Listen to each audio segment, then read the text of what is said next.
আসসালামু আলাইকুম রহমতুল্লাহি ওবরকাতুহু। সম্মানিত দর্শক, ডক্টর মোহাম্মদ ইউনূসের নেতৃত্বাধীন যে অন্তর্বর্তীকালীন সরকার, এই সরকারের সফলতা নিয়ে এখন আর কোনো মানুষ স্বপ্ন দেখে না। এই সরকার অনেক ক্ষেত্রে ব্যর্থ হয়েছে এবং অনেকগুলো ব্যর্থতা তাদেরকে আগামী দিনগুলোতে মারাত্মক বিপদ এবং বিপর্যয়ের দিকে নিয়ে যাচ্ছে। একটি রাজনৈতিক সরকার যখন ভুল করে বা ভ্রান্তি করে বা তারা যখন ব্যর্থ হয়ে যায়, সেক্ষেত্রে তাদের ঘুরে দাঁড়ানোর জন্য যথেষ্ট সময় থাকে এবং অনেকগুলো উইন্ডো তাদের খোলা থাকে। কিন্তু একটি অগণতান্ত্রিক সরকার কিংবা একটি অনির্বাচিত সরকার, তারা যখন কোথাও ক্ষমতায় বসে, এই ক্ষমতাটা অনেকটা বন্দুকের নলের উপর বসা কিংবা সুইয়ের উপরে বসে বা সেই যাকে বলা হয় তলোয়ারের যে ডগা ফলা, সেটার উপর বসে রাজ্য চালানোর মতো ঘটনা ঘটে। তো এই কারণে কি হয় যে সব ক্ষেত্রে একটা জনসমর্থন এটাকে বোঝানোর জন্য একটা গণতান্ত্রিক কাঠামো বা ভিত্তি দরকার হয়।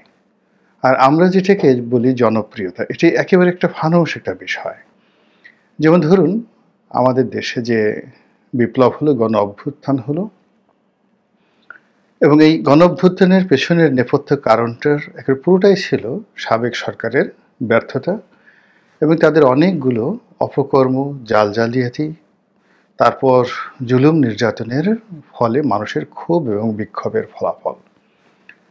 তো কাজেই মানুষ যে বিপ্লবে অংশগ্রহণ করেছে, তারা আগামীতে ডক্টর মোহাম্মদ ইউনূস ক্ষমতায় বসুক বা কোনো একটা রাজনৈতিক দল ক্ষমতায় বসুক, এই টার্গেট নিয়ে কিন্তু কোনো মানুষ রাস্তায় নামেনি। মানুষের রাস্তায় নামার একমাত্র কারণ ছিল শেখ হাসিনা যে কোনোভাবে বিদায় নিক। এর কারণ হলো তিনি মানুষের ভোটের অধিকার হরণ করেছেন, গণতন্ত্রকে ভূলণ্ঠিত করেছেন এবং কথা বলার যে স্বাধীনতা, সেই স্বাধীনতাকে একেবারে টুটি চেপে ধরেছেন। ফলে তাকে নিয়ে মানুষের ক্ষোভ, ক্রোধ, বিক্ষোভ এর অভাব ছিল না। মানুষ গালাগাল দিত, মানুষ অভিশাপ দিত এবং সেই অভিশাপের প্রেক্ষিতে যে ঘটনাটা ঘটে গিয়েছে, এটি দৈব দুর্বিপাক, আল্লাহ রব্বুল আলামিনের পক্ষ থেকে একটি যাকে বলা হয় মাজেজা বা কারামত।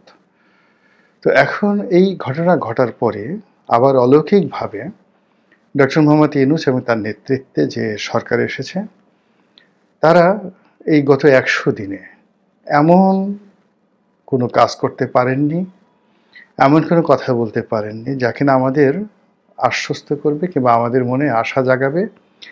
আর আগামীতে আমরা তার নেতৃত্বের প্রতি অবিচল থাকব, তাকে সমর্থন জানাবো এবং একেবারে সন্তুষ্ট চিত্তে যার যার অবস্থান থেকে দেশ এবং জাতির জন্য কাজ করে যাব।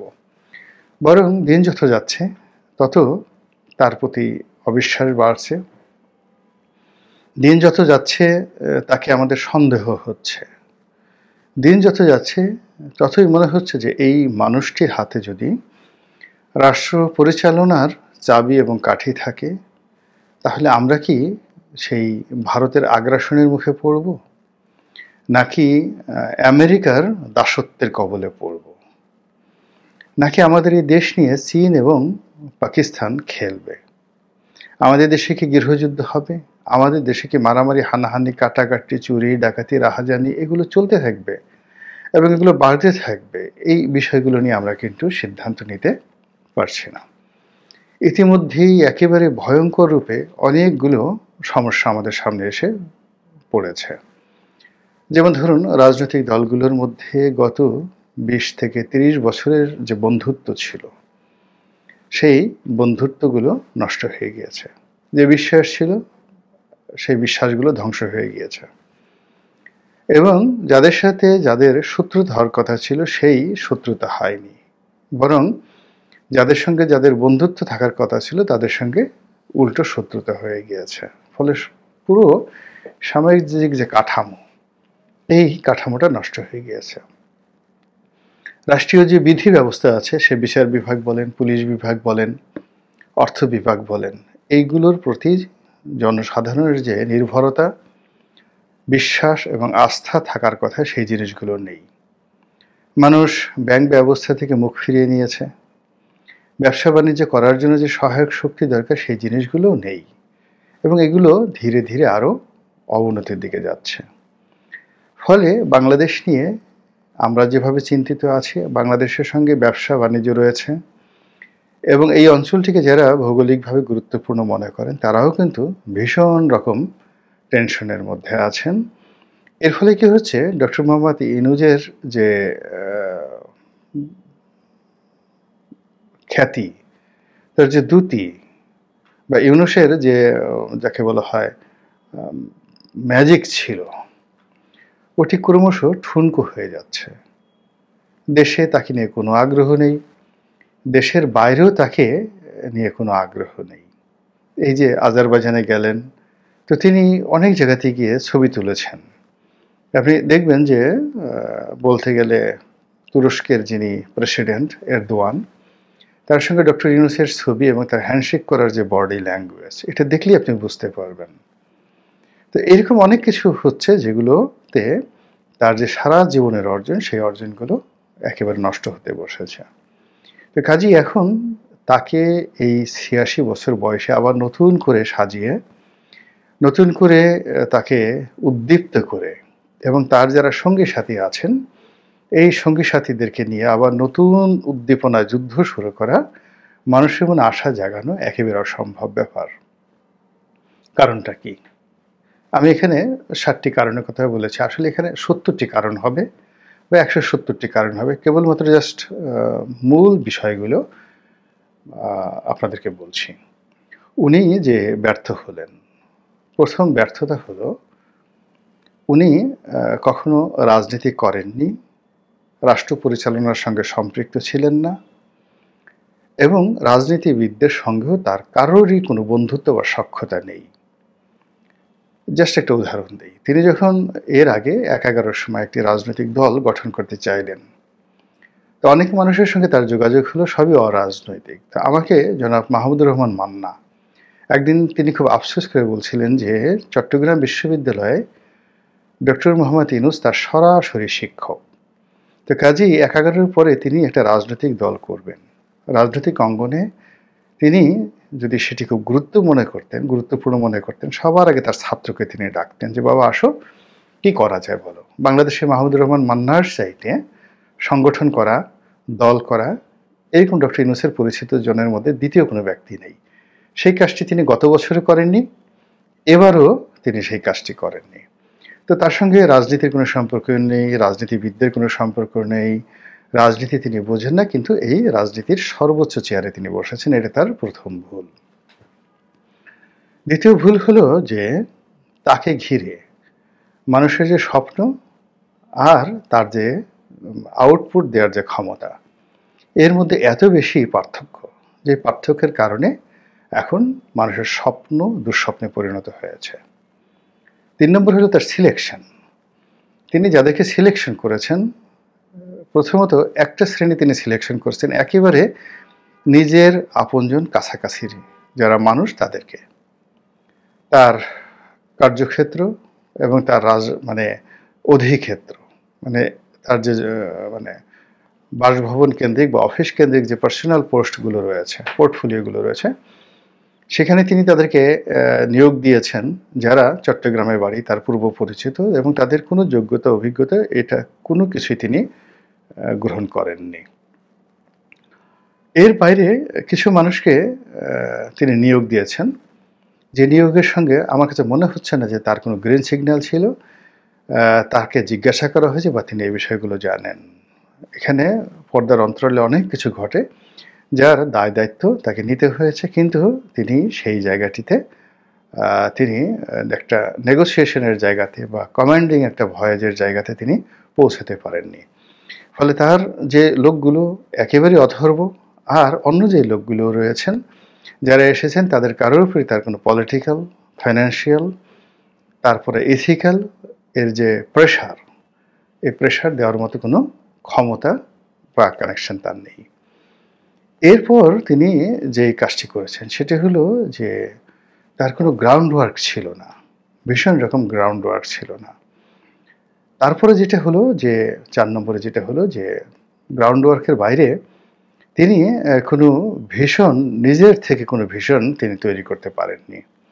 ছাত্ররা যা বলছে, আসিফ নজরুল সাহেব যা বলছে, প্রথম আলো যা বলছে, ইউটিউবাররা যা বলছে, রাজনৈতিক দলগুলো যা বলছে সব কিছু তিনি শুনছেন, কিন্তু কোনো বিষয়ে তিনি কনক্রিট একটা সিদ্ধান্ত ইয়েস অর বা নো এই কথা বলে তিনি এগোতে পারেননি।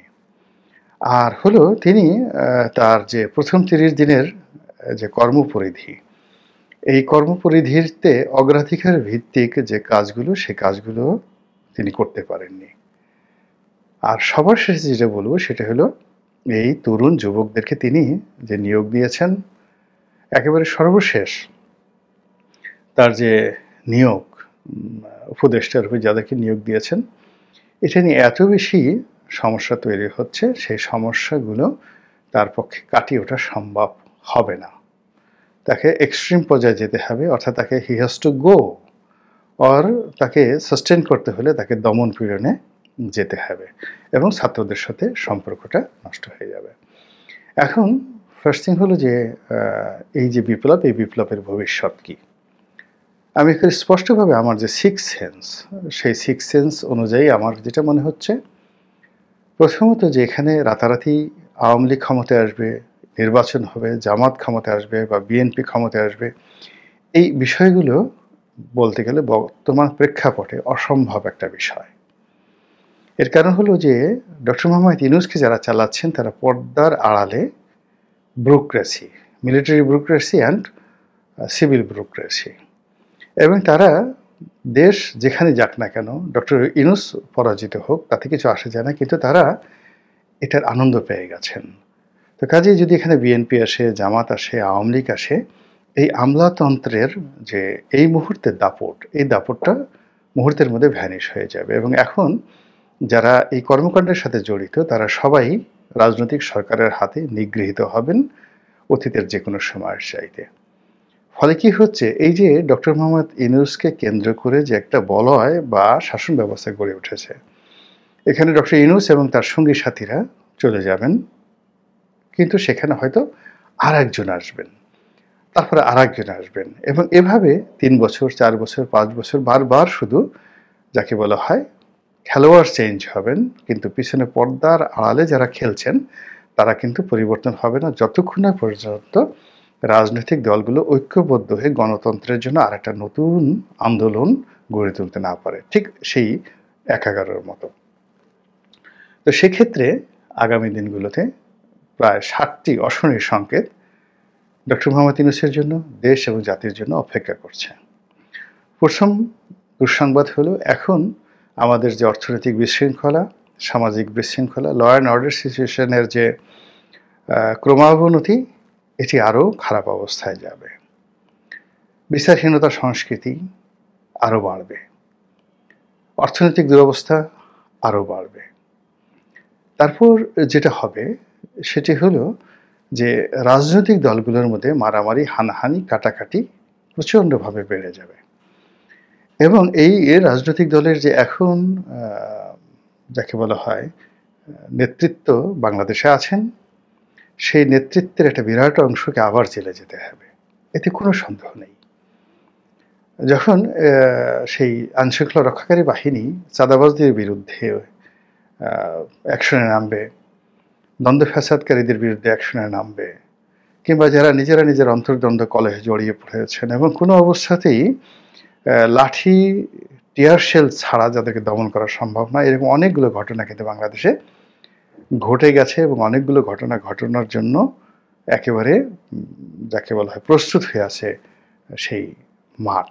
যেমন ধরুন তাবলিগের দুটো গ্রুপ, এখন তাবলিগের দুটো গ্রুপে প্রথমে সরোয়ার্দী উদ্যানে একটা বিরাট সমাবেশ করা হলো, এক গ্রুপ জোবায়ের গ্রুপ, আবার সাদ গ্রুপ সেটা কি করলো, তারা একেবারে আগামী ১৫ দিন কাকরাইল মসজিদ দখলে রাখবে, এই জন্য কাকরাইল মসজিদে আজকের জুমার নামাজের পর থেকে তারা সেখানে রীতিমতো যাকে বলা হয় নিজেদের আধিপত্য চালাচ্ছেন।